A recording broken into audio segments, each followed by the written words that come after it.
Lovely and welcome to Forever Rugby on Forever Sports. And South Africa have come from behind to beat Wales 32 points to 29 in the most dramatic of fashion. WILLEMSE slotting a drop goal after Hoot had actually gone to solidify the win. And whilst not a particularly good performance, a very important result for the Springboks because a loss or even a draw would have meant the losing of the number one spot in the world, which is obviously something that we're very proud of. So it was a pretty weird match and probably one of the worst halves of rugby in the first half we've seen in the Springboks in about 5 years. Let's be honest, it was absolutely torrid.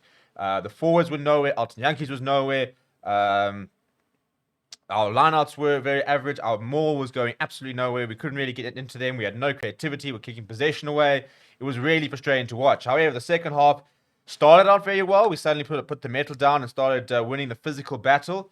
We then let Wales in, and that's the problem though. We kept letting Wales back in, and then a penalty try followed by another try by Wales, and then Dan Biggar missing the conversion to then finally WILLEMSE slotting the goal.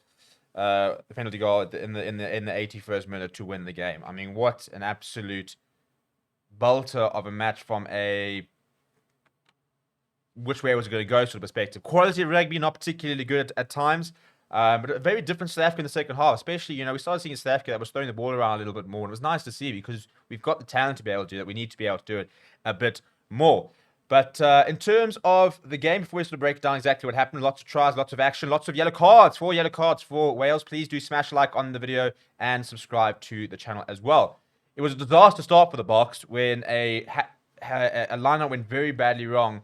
Lost possession, very quickly recycled, played the hat, and Louis Rees-Zammit actually dove over for the first try in the second minute. We then saw Dan Biggar slot a drop goal in the 8th minute out of nowhere. A really impressive effort. Before Alton Yankees, after his first effort hit the bar, or hit the post rather, he did slot a penalty goal in the 16th minute. Dan Biggar returned the favour in the 19th minute before Louis Rees-Zammit hit another try in the 31st minute. And I think it was a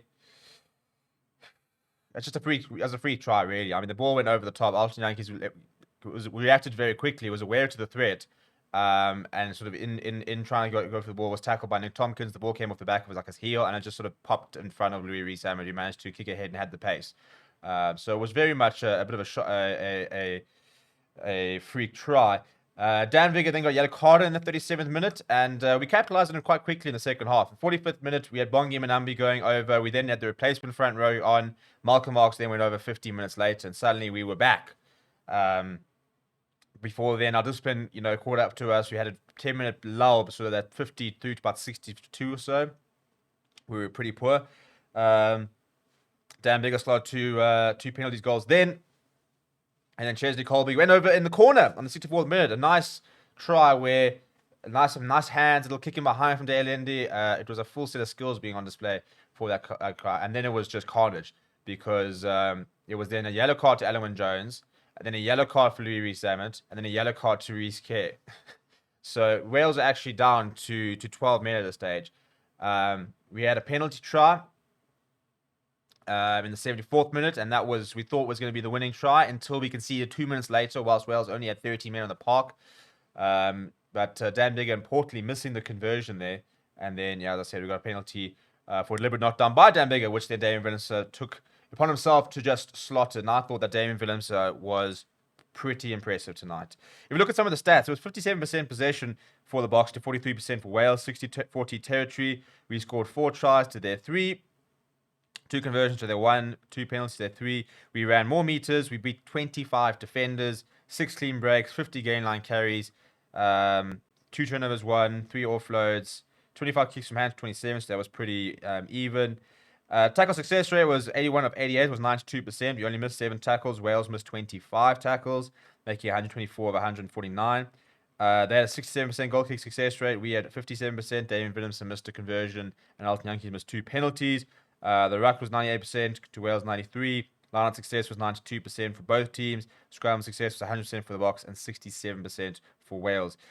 South Africa only conceded 4 penalties apparently throughout the entire match, which is wrong because there was definitely more than 4 penalties. But apparently Wales conceding Sorry, no, we said 7 penalties across the match. Wales conceding 15 penalties. So discipline was the issue for Wales. I mean, 4 yellow cards is ludicrous. And all pretty much deserved. One was a penalty try, so it has to be a yellow card. And the other ones were sort of cynical play when South Africa were on the verge of scoring. So you can't argue them too much. But if you look at some of the player stats, for Wales, I thought that Faletau was quite busy. I would like to see him more in ball in hand. Was quite busy around the park.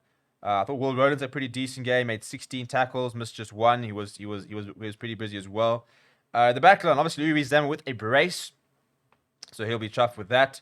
Made 5 tackles as well. But yeah, I thought that Dan Biggar was pretty solid. Apart from that getting that yellow card, I mean the drop call was something out of nothing. It was really impressive. But it was a bit of a quiet game for the Welsh backline. We didn't see too much Nick Tompkins. We barely saw anything of George North. Liam Williams didn't have that much to do. So, yeah, in terms of the box, I thought that Luat Diago was really impressive. He made 13 tackles, didn't miss a single one. He also made 8 carries, some very impressive carries, 11 meters gained. I thought Jasper Wiese started really poorly, but he made 17 carries, 9 tackles, 2 turnovers, 1, no missed tackles, 54 meters gained, 6 defenders beaten. So I thought he played pretty well. Franco Moster was a bit quiet today. I mean, I don't think it's coincidence that the likes of Franco Moster, Alton Yankees, they both look pretty rusty. And these are players who haven't played a lot in the last couple of weeks because of the Japanese season.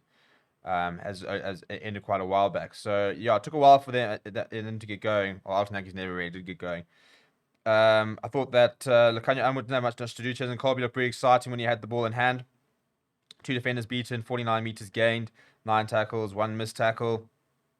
But then Damien WILLEMSE, I mean, hats off too. I mean, he made all his tackles. He made 128 meters, beating 6 defenders, 2 clean breaks, 9 passes, penalty goal, 2 conversion, 2 turnovers, 1, and 7 points scored. So yeah, I mean, a pretty solid day in the office for Damien WILLEMSE, and it's so good to see that on the back of a really impressive performance. A lot of people saying, why is he being picked at 15? Why? Where's Kalan? Yada.